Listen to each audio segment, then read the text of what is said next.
Assalamualaikum warahmatullahi wabarakatuh. Perkenalkan, kami dari Universitas Muhammadiyah Kota Sorong, Fakultas Ekonomi Prodi Manajemen semester 3, kelas 3C.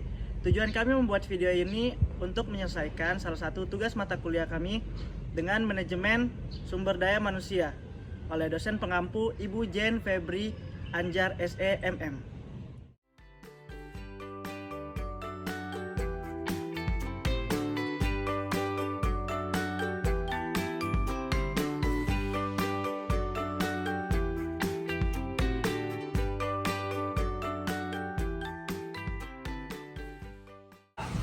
Baik, materi pertama yang kita bahas yaitu perencanaan SDM. Manajemen sumber daya manusia adalah sektor publik dan pada kesempatan kali ini kita akan membahas tentang perencanaan sumber daya manusia. Perlu kita ketahui, perencanaan sumber daya manusia adalah salah satu fungsi manajemen sumber daya manusia. Perencanaan sumber daya manusia ini merupakan entry point atau titik masuk bagi pencapaian suatu organisasi. Dengan demikian dapat dikatakan bahwa gagalnya pencapaian tujuan organisasi salah satunya karena organisasi tersebut tidak melakukan perencanaan sumber daya manusia dengan baik. Lantas apa yang akan dimaksud dengan sumber daya manusia? Mattis dan Jackson pada tahun 2001 menyebutkan perencanaan sumber daya manusia merupakan proses analisis dan identifikasi kebutuhan serta ketersediaan sumber daya manusia untuk mencapai tujuan.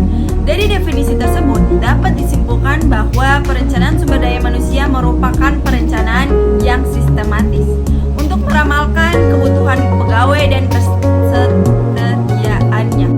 Ada beberapa pihak yang memiliki kepentingan terhadap perencanaan sumber daya manusia, antara lain yaitu pertama adalah pihak individu.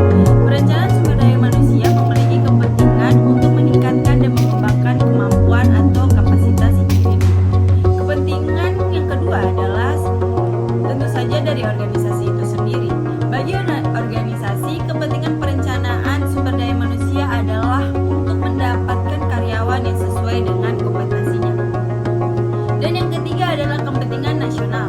Perencanaan sumber daya manusia memiliki kepentingan yang meningkatkan produktivitas nasional, mendapatkan tenaga kerja yang handal untuk meningkatkan program pemerintah.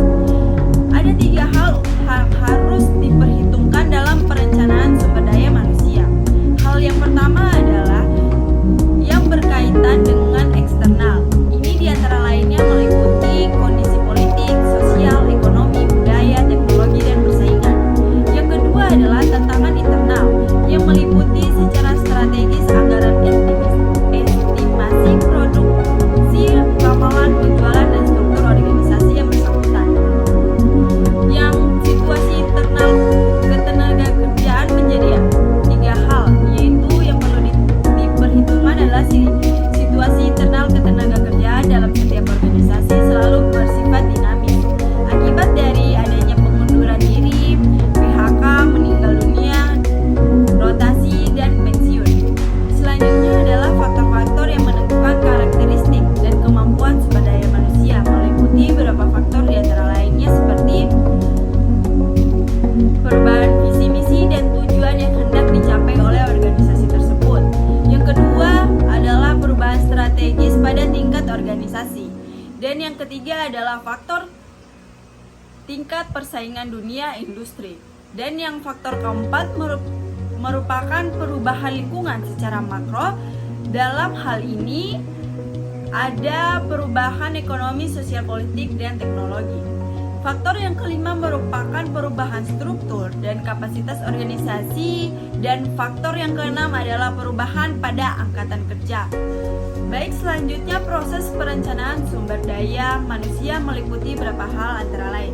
Dan yang pertama adalah peramalan kebutuhan sumber daya manusia yang akan datang.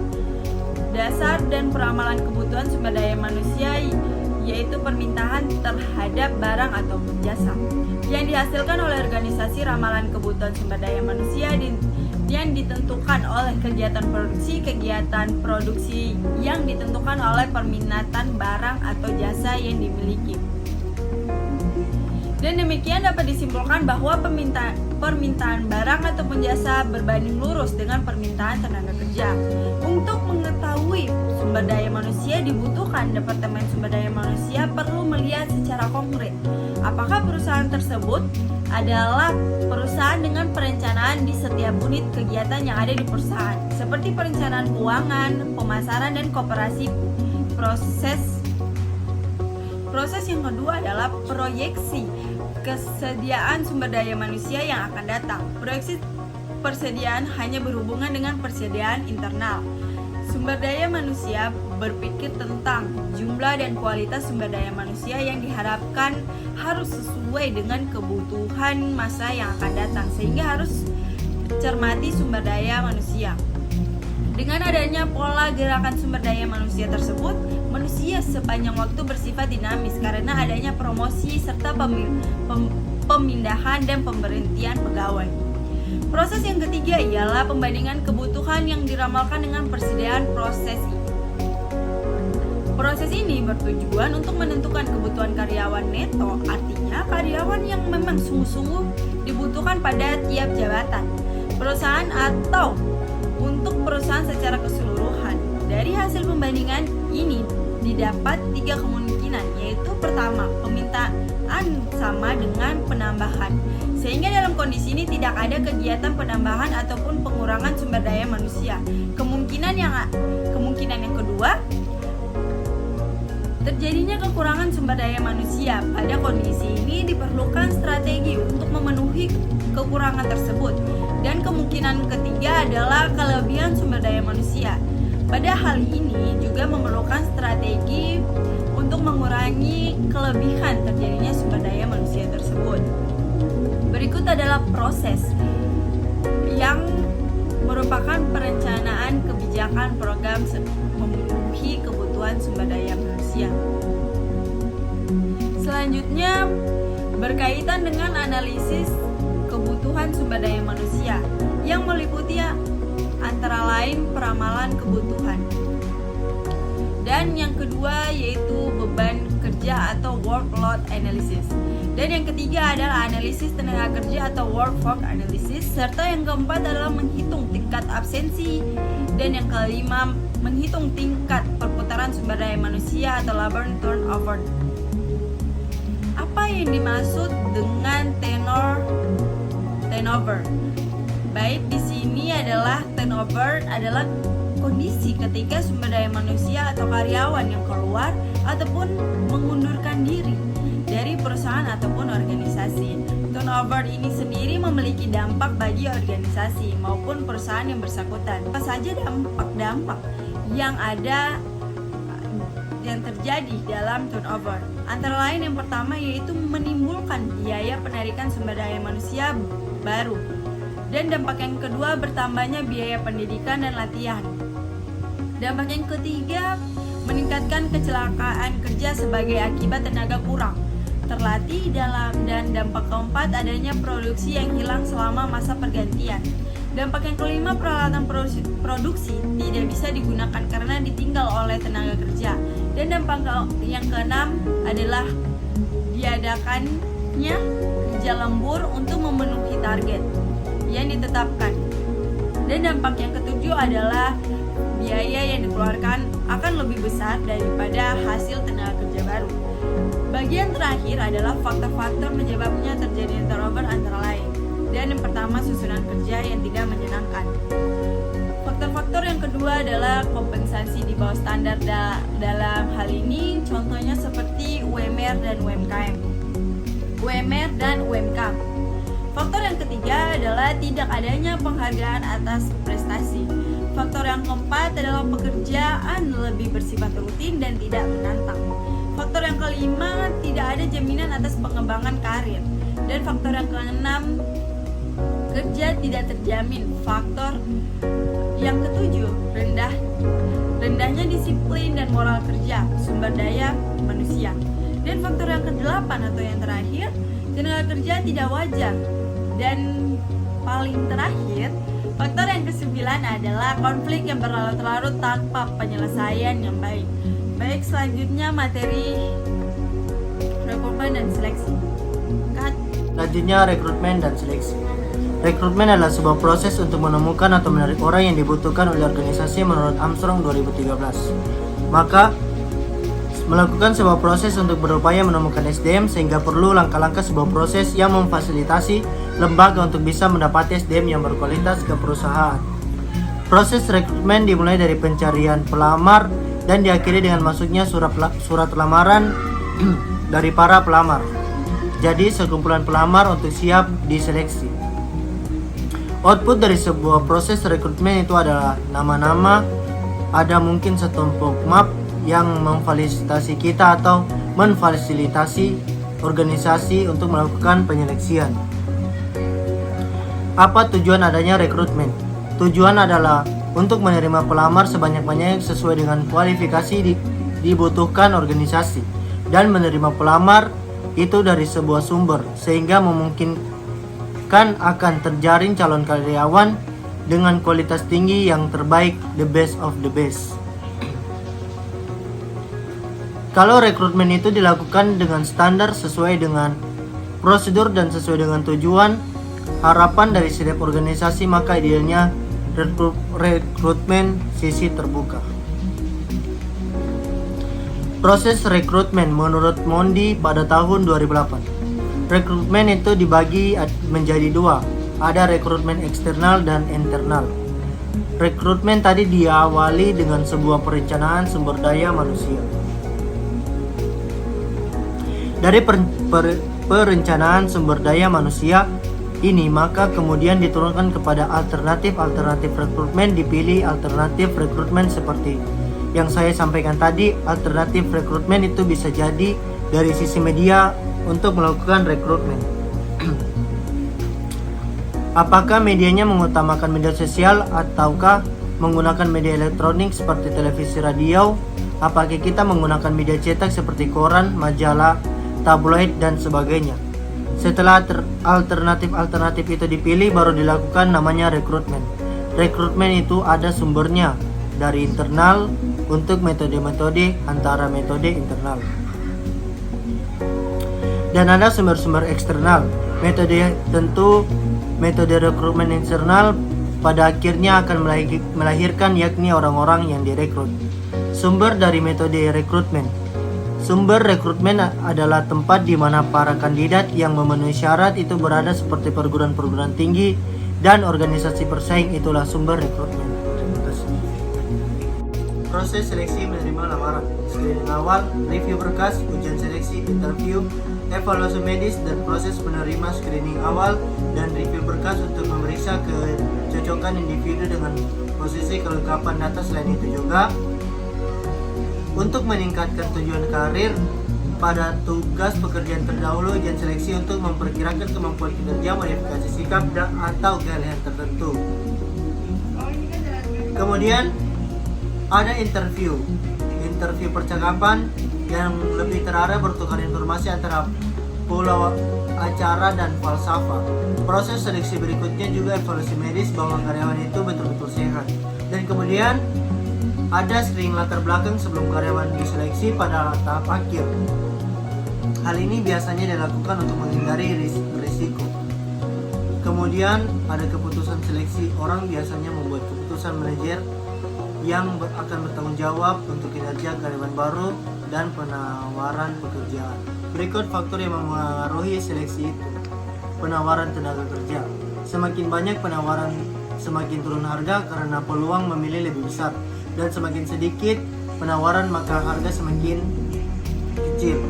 Aspek yang membuat seleksi juga adalah tantangan etis terkait etika lembaga pelaku seleksi, termasuk keteguhan pemegang nilai, norma, perlakuan adil dan jujur. Berikut adalah hal-hal yang mempengaruhi seleksi karyawan. Adalah tantangan organisasional, tantangan perusahaan anggaran, jenis lowongan yang tersedia dan perusahaan strategi organisasi. Anggaran kecil otomatis akan berpengaruh pada proses seleksi jenis lowongan yang tersedia dan perubahan strategi organisasi. Kesempatan. Hindari perilaku diskriminasi berdasarkan karakteristik apapun termasuk kolusi, nepotisme, ras, suku, agama, kelamin, dan kelompok minoritas. Ini yang harus dihindari karena bisa mempengaruhi seleksi. Materi selanjutnya adalah pelatihan dan pengembangan sumber daya manusia. Pelatihan adalah proses meningkatkan pengetahuan dan keterampilan karyawan. Pelatihan mungkin juga meliputi pengubahan sikap sehingga karyawan dapat melakukan pekerjaan yang efektif. Pelatihan bisa dilakukan pada masa tingkat dalam organisasi. Pengembangan merupakan upaya memberi kemampuan kepada karyawan yang akan diperlukan organisasi di masa yang akan datang. Menurut Andre S. Sukula, pelatihan adalah suatu proses pendidikan jangka panjang yang mempergunakan prosedur sistematis dan terorganisir di mana pegawai non-manajerial mempelajari pengetahuan dan keterampilan teknis dalam tujuan terbatas. Perbedaan pelatihan dan pengembangan yaitu ada beberapa faktor. Yang pertama adalah faktor fokus. Misalnya ada kesenjangan keterampilan maka dilakukanlah namanya pelatihan untuk mengisi kesenjangan ke skill. Tapi kalau pengembangan itu lebih ke saat ini juga akan datang kemudian untuk ruang lingkupnya. Kalau pelatihan itu karyawan secara individu, tetapi kalau pengembangan itu kelompok kerja atau organisasi. Pengembangan itu belum bisa diketahui secara jelas karena memang lebih suatu proses itu, jadi aktivitasnya mempelajari. Tujuan dan sasaran pelatihan dan pengembangan harus jelas dan dapat diukur. Para pelatih harus memiliki kualifikasi yang memadai. Materi pelatihan dan pengembangan harus disesuaikan dengan tujuan yang hendak dicapai. Yang berikutnya, metode pelatihan dan pengembangan harus sesuai dengan tingkat kemampuan pegawai menjadi peserta. Yang berikutnya, peserta pelatihan dan pengembangan harus memenuhi persyaratan yang ditentukan. Yang berikutnya ke prinsip perencanaan pelatihan dan pengembangan. Jadi ada beberapa prinsip, yaitu ada 5 prinsip. Yang pertama, materi harus diberikan secara sistematis dan berdasarkan tahapan. Yang berikutnya, yang kedua, tahapan tersebut harus disesuaikan dengan tujuan yang hendak dicapai. Yang ketiga adalah tahapan penatar, harus mampu memotivasi dan menyebarkan respon yang berhubungan dengan materi. Yang keempat adalah tahapan adanya penguat guna membangkitkan respon yang positif dari peserta. Yang kelima yaitu menggunakan konsep shaping. Tahapan penyusunan pelatihan dan pengembangan ada 6 tahapan. Yang pertama yaitu mengidentifikasi kebutuhan pelatihan dan pengembangan. Yang kedua adalah menetapkan tujuan dan sasaran pelatihan dan pengembangan. Yang ketiga yaitu menetapkan kriteria keberhasilan dengan alat ukurnya. Yang keempat menetapkan metode pelatihan atau pengembangan. Yang kelima adalah mengadakan percobaan dan revisi, mengimplementasikan dan mengevaluasi. Yang tujuan pelatihan dan pengembangan yaitu ada tujuan pelatihan dan pengembangan beberapa poin. Yang pertama, meningkatkan penghayatan jiwa dan ideologi. Kemudian meningkatkan produktivitas. Ini jelas ya, pasti dilakukan pelatihan itu memang tujuannya adalah untuk meningkatkan produktivitas. Kemudian meningkatkan ketetapan perencanaan sumber daya manusia. Ini jelas juga, jadi memang sistem sumber daya manusia manajer itu pasti punya perencanaan sumber daya manusia. Kemudian meningkatkan sikap moral dan semangat kerja. Ini tentunya agar pegawai mampu berprestasi secara maksimal. Kemudian meningkatkan kesehatan dan keselamatan kerja. Menghindarkan keutamaan. Ini maksudnya harus update. Kemudian kalau semisal di dunia bisnis ini sedang misalnya gencar ada namanya sosial media sebagai digital marketing, maka perusahaan itu juga harus memikirkan hal tersebut.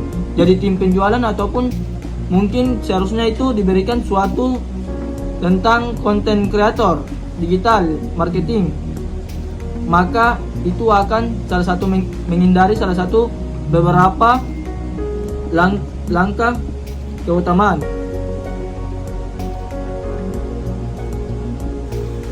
Materi selanjutnya akan kita bahas tentang perencanaan dan pengembangan karir. Perencanaan dan pengembangan karir ini adalah hal yang sangat dibutuhkan dan sangat bermanfaat juga untuk organisasi.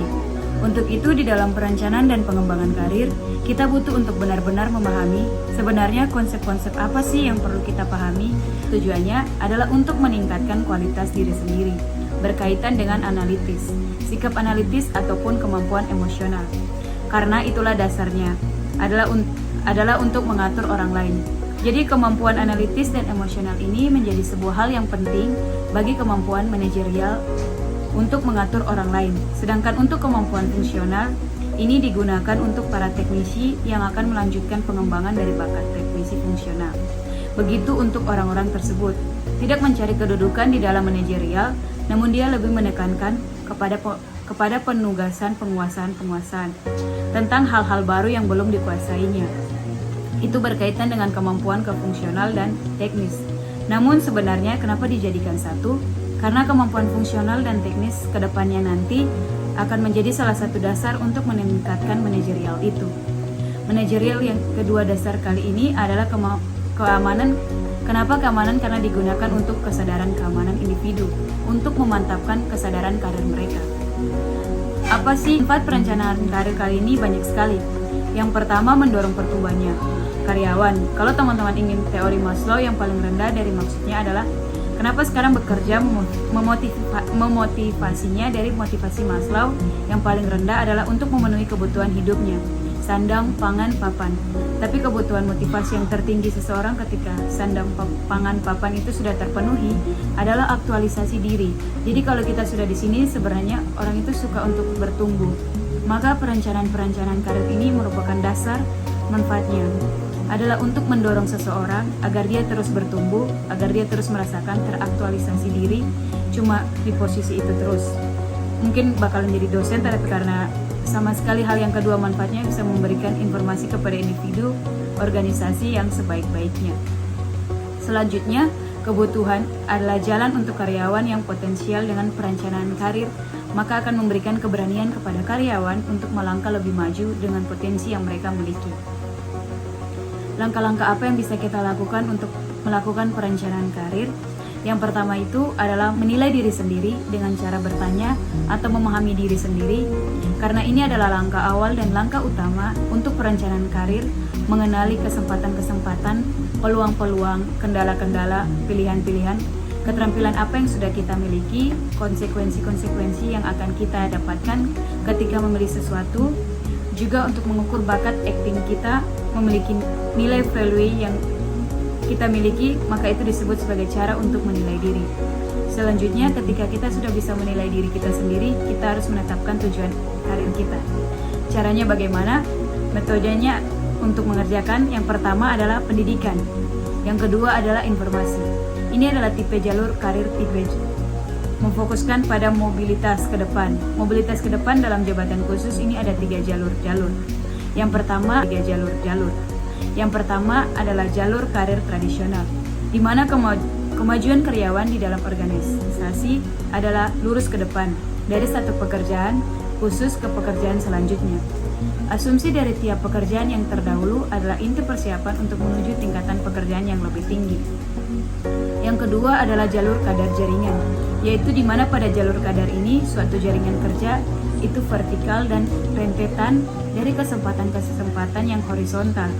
Jalur karir jaringan mengakui pertukaran dari pengalaman pada tingkatan khusus dan butuh untuk meluaskan pengalaman pada tingkat sebelumnya untuk dapat dipromosikan ke tingkat yang lebih tinggi.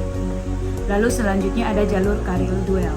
Jalur ini mengakui bahwa spesialis teknik akan dilakukan untuk memberikan kontribusi jadi keahlian mereka pada perusahaan tanpa berharap. Apa sih manfaat pengembangan karir bagi perusahaan? Manfaatnya sangat banyak. Yang pertama, dengan menjamin ketersediaan bakat yang diperlukan, yaitu karena bagaimanapun juga sumber daya manusia itu adalah roda yang akan menggerakkan organisasi. Jadi, karena bagaimana dengan seseorang perlu menjadi pengembangan karir, maka perusahaan tidak perlu khawatir akan ketersediaan orang-orang yang potensial. Yang kedua, meningkatkan kemampuan organisasi untuk mendapatkan dan mempertahankan karyawan yang berkualitas. Dengan bentuk mirip dengan pengembangan karir, kita akan mampu mempertahankan karyawan-karyawan yang berkualitas. Apa sih manfaatnya pada diri sendiri itu kalau kita melakukan pengembangan karir? Yang pertama, kita lebih memahami apa sebenarnya fashion yang jadi kalau kamu mengembangkan karir, biasanya kan harus merenungi, menggali diri sendiri.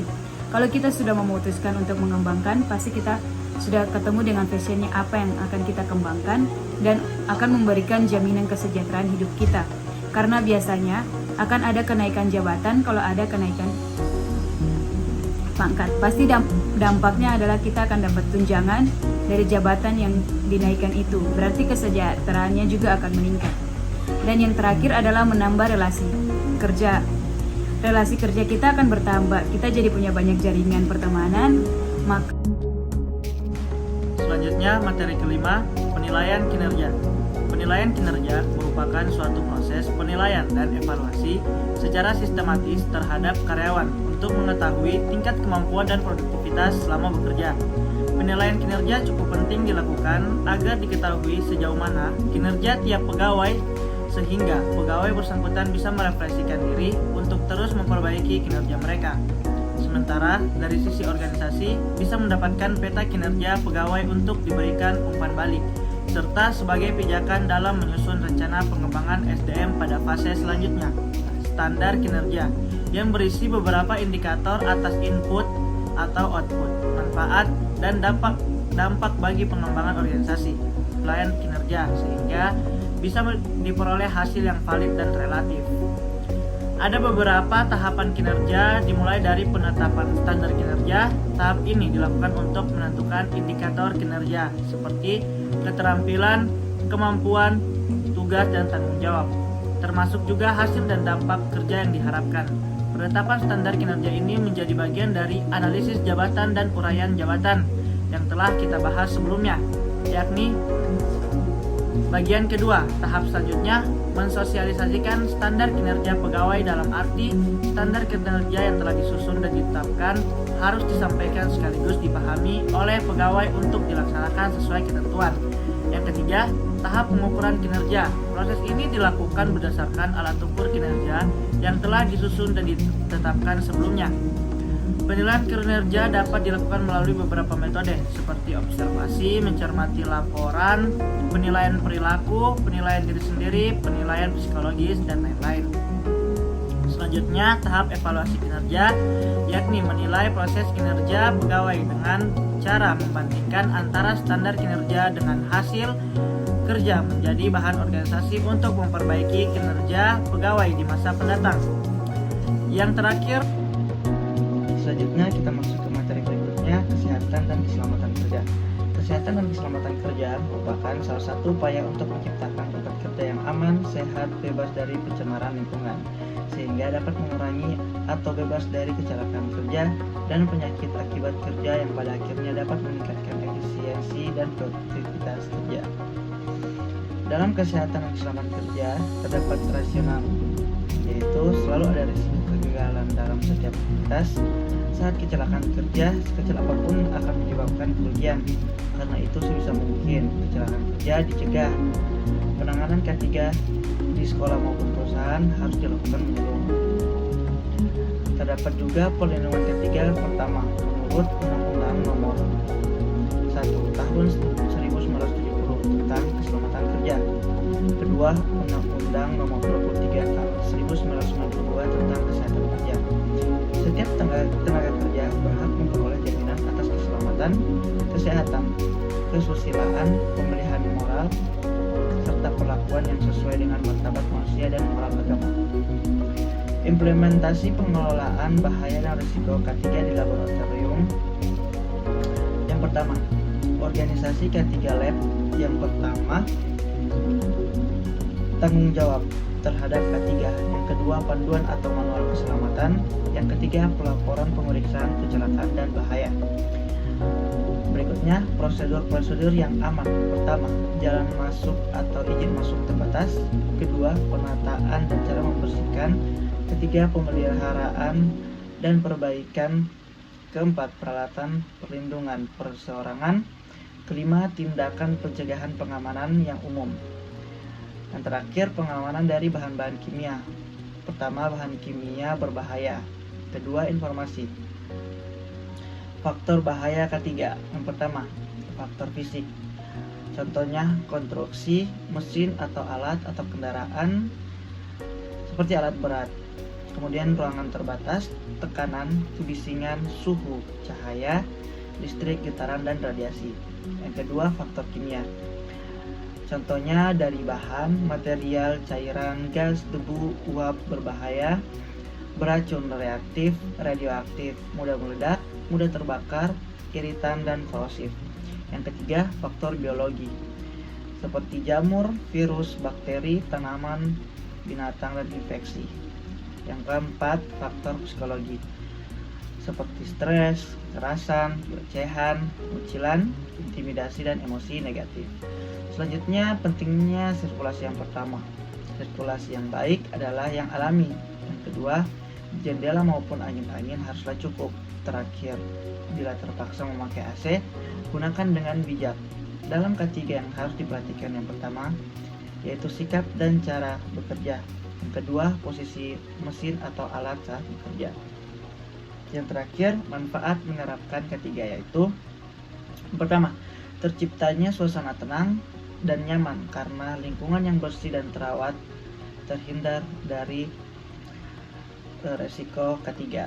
Yang kedua, meningkatkan kepedulian, tanggung jawab, dan kecintaan terhadap kebersihan, keindahan, dan ketertiban.